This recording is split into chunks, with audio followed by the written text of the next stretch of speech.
And Yajuj is a tribe, and Majuj is another tribe, but they are related. And they are actual human beings. Yajuj and Majuj are human beings. They are tribes that actually exist on earth. They existed close to the time of Musa alayhi salam, in an era of a great king named Dhul Qarnayn. He had so much power, so much authority, that his kingdom reached almost the whole world. And Allah subhanahu wa ta'ala talks about Dhul Qarnayn in Surah Al-Kahf. He said he found people there, very primitive in speech. So he said, "Oh, Dhul Qarnayn, Yajuj and Majuj are very corruptive on earth. They kill, they take, they steal, they do all these things. Can we give you some help, bring you some people, so that we can help you to make a barrier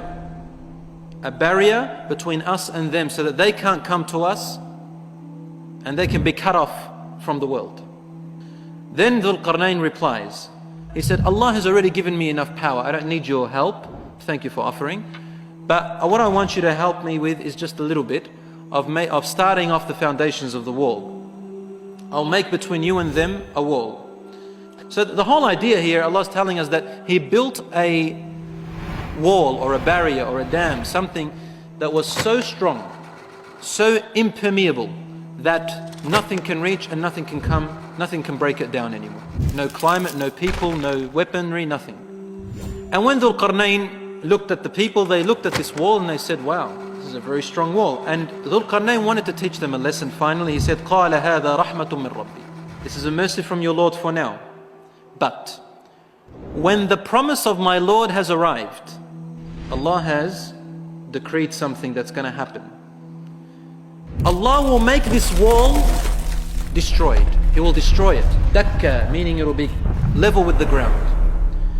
The promise of my Lord is truly going to come, no doubt. The Prophet ﷺ, in the Sahihain, in Bukhari and Muslim, the Prophet ﷺ woke up one afternoon, very frightened, or very concerned, fazi'an, like he was concerned, shocked. And he said, "La ilaha illallah," out of shock. Woe to the Arabs from a bad thing that has come very near. Today, the wall of Yajuj and Majuj has been opened as much as this. And he made a ring with his fingers. He said, "This much has been passed through the wall of Yajuj and Majuj." Now, what does this mean? Does that mean that Yajuj and Majuj have already pecked through the wall since that time? Allahu A'lam. What it means though is that it is close. How are they breaking through? Allahu A'lam. How much of it is actually now open? Allahu A'lam. But the point is, when it's finally opened and Yajuj and Majuj are able to come out, it'll be the time when Allah has decreed and they will come out. And this is the way it will happen when the day comes. First of all, Yajuj and Majuj are unable to get out of there. Number one, there are many reasons why. Number one, as we said before, they are very primitive people. Their understanding of technology is not like ours. They don't know what's going on in the world right now. They don't have computers, they don't have airplanes, they don't have these weaponry we have. They have nothing. And they are between mountains. These mountains are covered with such bad climate that if they try to go up these mountains, they'll die. So they can't go around or on top of this wall. And some people, they describe them as being short. You know, they're like midgets walking around. Or then they've got these strange eyes and this is all rubbish. You know, there's nothing in the hadith that states that they are like that. And when they come out, they just destroy.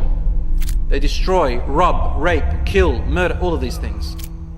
And they just worry about, they want to be the leaders of the world. They want to be the power, but in a very, you know, they're like gangsters, but the worst of gangsters, like thugs, the worst of thugs ever seen, ever known. The Prophet ﷺ tells us, these Yajuj and Majuj will come out in a time where Isa alayhi salam has already descended. Isa alayhi salam will be among us. And Allah subhanahu wa ta'ala will send Jibreel alayhi salam to Isa to tell him alayhi salam that a certain type of servants of mine, meaning creations of mine, have now been released. Allah is talking about Yajuj and Majuj.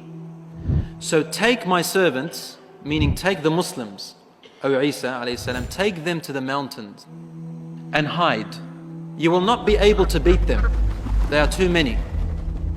There are so many, my dear brothers and sisters, yajuj and majuj, that the Prophet ﷺ once, I want you to listen to this, he sat down with his companions and said, for every one person that enters paradise, 999 will enter hellfire. That's frightening. It means, like, do we have any chance for every one person, 999 enters hellfire? So the Sahabas were concerned and they asked him, Ya Rasulullah, therefore none of us will enter paradise, maybe. Who's going to enter it? He said, don't worry. From your nation, meaning from my nation, just from the Muslims that ever exist, from the time of Muhammad ﷺ till the end of time, just from the Muslim nation, not from the world, from the Muslim nation, from every one of you, there is 999 of yajuj and majuj.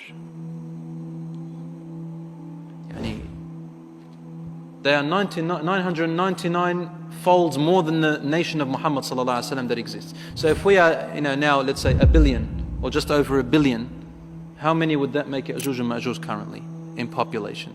Okay, you need good mathematicians to calculate that. So they are a large amount. Let's listen to the remainder of the hadith. And he says, sallallahu alayhi wa sallam, فَيَمُرُّ أُولَٰئِكَ عَلَى بُحَيْرَةِ طَبَرِيَّةِ. They will pass by the ocean or the sea of Tabariyah. It is close to Asham, to Syria, Buhayrat Tabariyah, and where Jordan is in Syria, in that area. They will come past Buhayrat Tabariyah. And what happens there? فَيَشْرَبُونَ مَا فِيهَا. They will drink every bit of water that's in it. وَيَمُرُّ آخِرُهُمْ. Now they're coming, like group after group, because there's a large amount of them. So the first amount of them will drink it all. And then either in the same day or a few days later, the other group is still coming.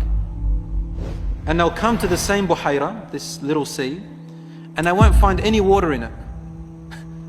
They drank it all.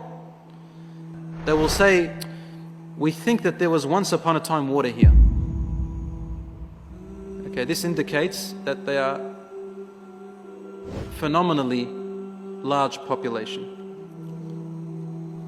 He said, Isa and his companions will be imprisoned. Imprisoned meaning they'll be restricted to the mountains. We will have no way to get to food.